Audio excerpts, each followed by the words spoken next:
Hey guys, this video is going to be on what I did today to use the motive bleeder to bleed my 2017 Chevy SS.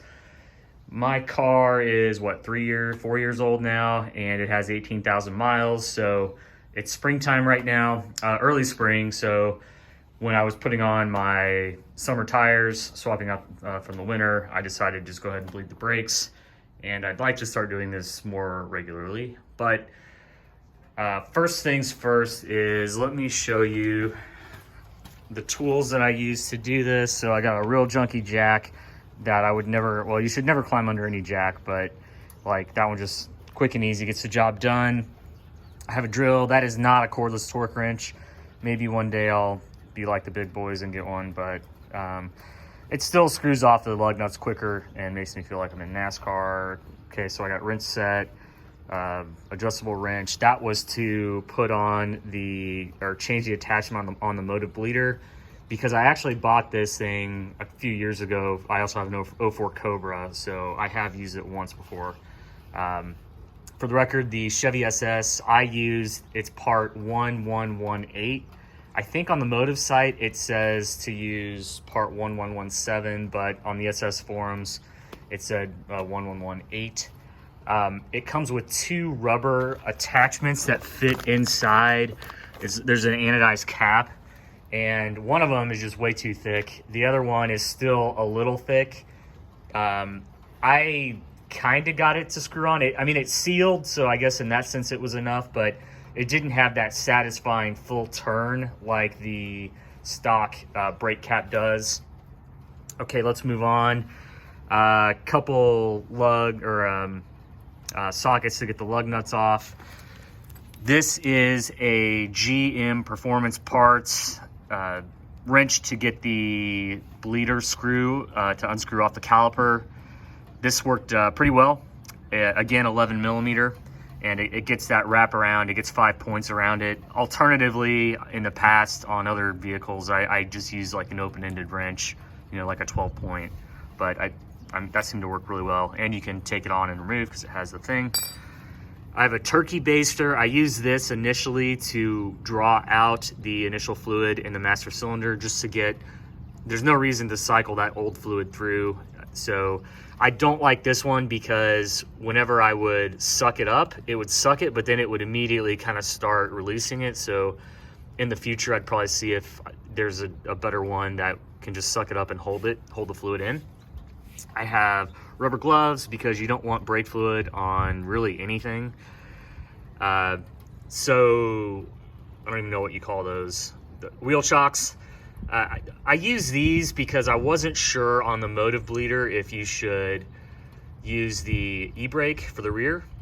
And so I did not use it. Therefore, I wanted wheel chocks just to, keep the car in one place. Denatured alcohol is for cleaning the motive bleeder when I'm all done. For brake fluid, I use the Castrol DOT4 on the initial, just to, it's cheaper than the AC Delco, which is what the manual recommends, but I wanted to just flush out as much as I could with the fluid, the cheaper fluid, and then I switched over to the AC Delco.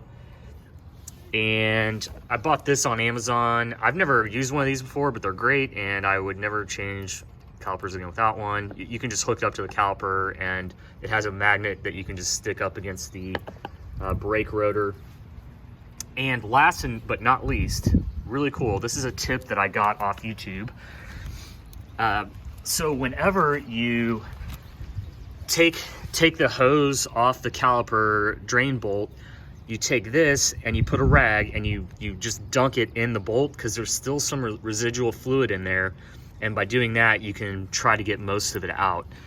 And I do kind of want to point out the caps that the SS has they do feel like pretty high quality rubber, and that they may be able to indeed trap fluid in there, but they are rubber, and rubber and time don't mix, and eventually those aren't going to seal very well, and you may get fluid that just gets all over the place.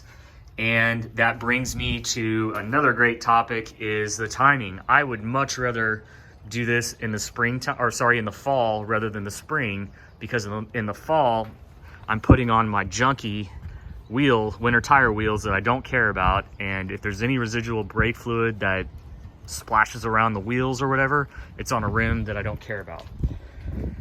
Let's go up here.